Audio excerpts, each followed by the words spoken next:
El Señor esté con ustedes. Y con tu espíritu. Lectura del Santo Evangelio según San Lucas. Gloria a ti, Señor.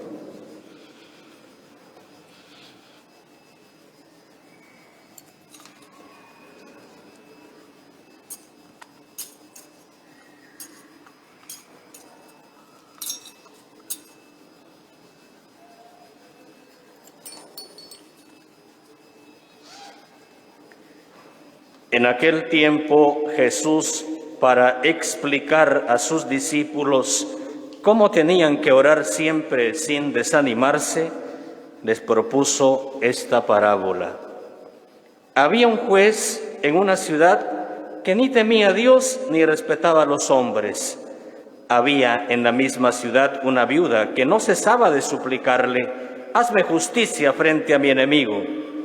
Por algún tiempo se negó, pero después se dijo: «Aunque ni temo a Dios ni respeto a los hombres, como esta viuda me está fastidiando, le haré justicia para que no venga continuamente a molestarme».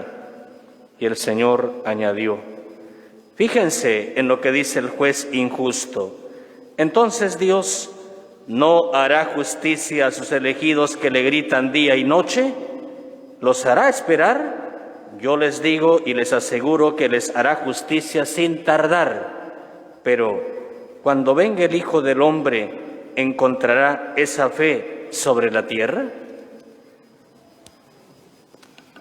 Palabra del Señor. Gloria a ti, Señor Jesús.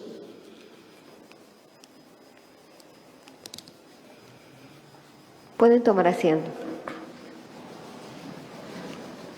Muy estimados hermanos, para comprender el mensaje, que es muy hermoso, conviene ubicarnos en el contexto histórico.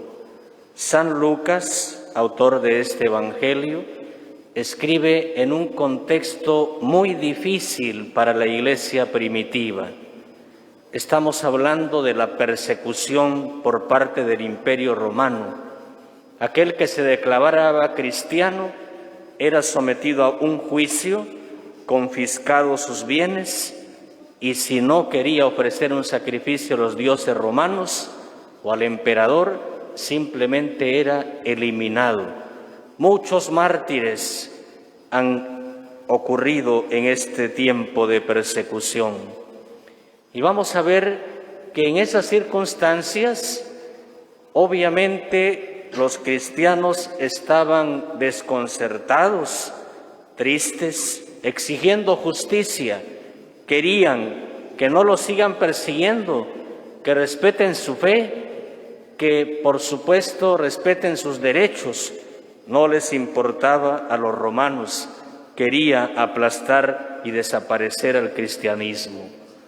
Y entonces quería San Lucas animar a esa comunidad para que no desista, para que no tire la toalla. Y por eso recuerda cómo Cristo enseñó a orar a sus seguidores y de una manera permanente. ¿Para qué? Acá dice sin desanimarse, pero en el idioma original, que es el griego, la traducción más oportuna de la palabra, que estamos traduciéndola como sin desanimarse, es para que no se pasen al lado negativo, sean influenciados por ello.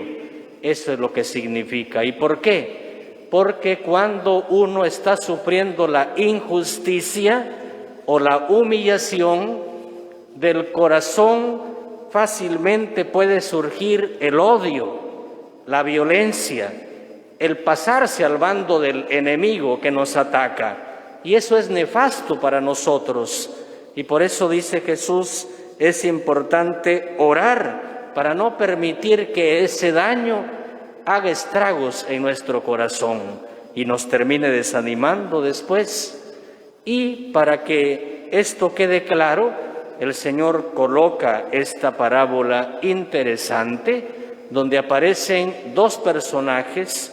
Primero analicemos la viuda, una persona que en la época de Jesús no tenía derechos, no podía denunciar, tenía que hacerlo a través de un hombre, porque no podía ella, no tenía simplemente el derecho.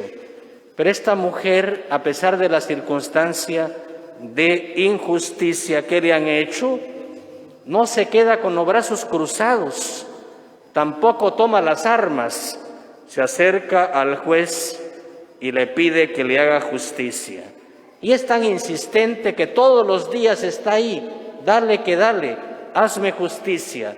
No le está diciendo, haz lo que me da la gana a mí, favoréceme, no, haz justicia, porque ese es tu deber. Pero insiste.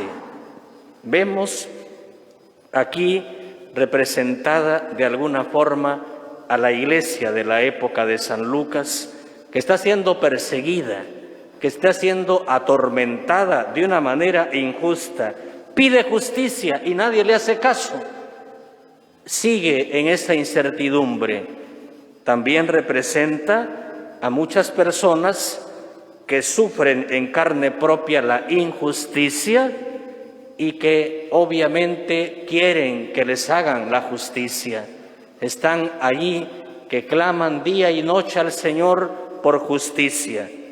Por otro lado tenemos el otro personaje, que es este juez, que lo cataloga así Jesús, juez injusto. ¿Por qué razón? Porque ni teme a Dios, ni tampoco le importan los hombres.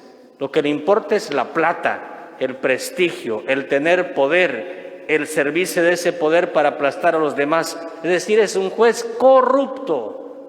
Sin embargo, ante la insistencia de esta pobre viuda sin derechos, no le queda otra, para que no lo fastidien, termina haciéndole justicia.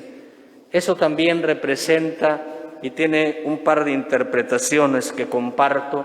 Por un lado puede representar a ese poder romano con toda su estructura que estaba aplastando la iglesia y que como que se gozaba en eso. Pero la iglesia, insistiendo, terminó haciendo justicia. Y por eso el Imperio Romano termina convertido al cristianismo después. Pero por otro lado también representa a ese poder corrupto, injusto de algunas personas que ostentan ese poder y que son autoritarias, egoístas, que no les importa a Dios ni la gente, pero que al final, ante tanta protesta y insistencia, tienen que hacer justicia porque no les queda otra. También podría significar eso. Pero hay otra interpretación que me parece interesante y creo que oportuna y al mismo tiempo aleccionadora. Representa el concepto que se iba haciendo el pueblo de Dios, el pueblo judío de la época de Jesús, acerca de Dios, porque ellos estaban como acostumbrados que ante un problema, una dificultad, acudían a Dios para que pronto les solucione el problema. Y entonces iban concibiendo a Dios como un arreglaproblemas, casi de una manera misteriosa o mágica, querían que arregle el problema el Señor. Pero hermanos, ese concepto es bastante reductivo, no tan correcto acerca de Dios, lo cual no significa que no hay que acudir a Dios cuando tengamos problemas. Claro que sí, pero de otra forma. ¿Por qué? Hay que ser consciente de lo siguiente: ¿quién hace los problemas? ¿No somos acaso nosotros los hombres, seres humanos pecadores, algunas veces injustos o descuidados? Somos los causantes del problema. Entonces, ¿quiénes tienen que arreglar esos problemas? Nosotros, los seres humanos, con la ayuda del Señor. Dios no es que está al margen, claro que sí, quiere ayudarnos, pero ayúdate que yo te ayudaré. Es decir, poniendo de nuestra parte para que Dios actúe. Dios es un Dios poderoso, providente y bueno, que de una manera misteriosa pero real sabe conducir los hilos de la historia de acuerdo a su plan, aún respetando nuestra libertad y también nuestros desvaríos y desvíos. Hermanos, ¿cómo entonces tenemos que acercarnos a Dios? ¿Qué sentido tiene la oración que tanto nos pide el Señor que la hagamos con insistencia? ¿Por qué tenemos que hacer oración? Decía Santa Teresa de Ávila, a quien celebramos ayer, decía que la oración es hablar con aquel que te ama y de una manera cercana y amistosa, sabiendo que te va a ayudar. Entonces, cuando uno le dedica tiempo a Dios para conversar, no solamente le expresa sus preocupaciones, sino que escucha lo que Él nos pide y aconseja.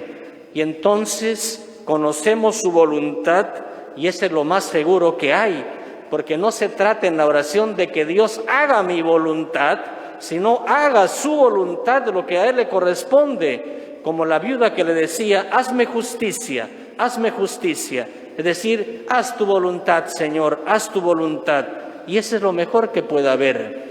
Y entonces el Señor te dirá, pero también haz tu parte, y yo te voy a ayudar todo lo que puedas. Eso sí es un concepto diferente y al mismo tiempo oportuno. Es decir, cuando te acerques a Dios a pedir algo, no es lo más importante lo que pides, sino la voluntad del Señor, porque de lo contrario, si crees que Dios es un arreglador de problemas simplemente, por un lado, solo vas a acudir cuando tienes problemas, y por otro lado, a veces puede ser como un cassette que se repite, ayúdame, ayúdame, ayúdame todos los días. Y entonces otro día dar razones por la ayuda, otro día más razones. Y quieres como convencer a Dios con tanta palabrería e insistencia. Eso no es oportuno. ¿Por qué? Porque si Dios no te ayuda como quieres o tarda mucho, terminas desanimado y terminas hasta perdiendo la fe. Esa idea no es oportuna, no es correcta. Entonces lo más importante, insisto, es decirle, Señor, me gustaría esto, pero lo más importante es que se haga tu voluntad, porque entre mi opinión y tu verdad hay un abismo, y tu verdad es lo correcto, no mi opinión. Entonces, cuando uno va con esas actitudes, por supuesto que Dios va a actuar, y por eso dice a modo de pregunta, ¿acaso Dios les va a alargar? ¿No les hará caso? ¿Los va a hacer esperar? No, les aseguro que les hará justicia sin tardar, pero a su estilo, no al nuestro. Ese es lo más perfecto. Sería una desgracia que Dios nos haga caso en todo. No, Dios no es nuestro servidor, somos nosotros sus servidores.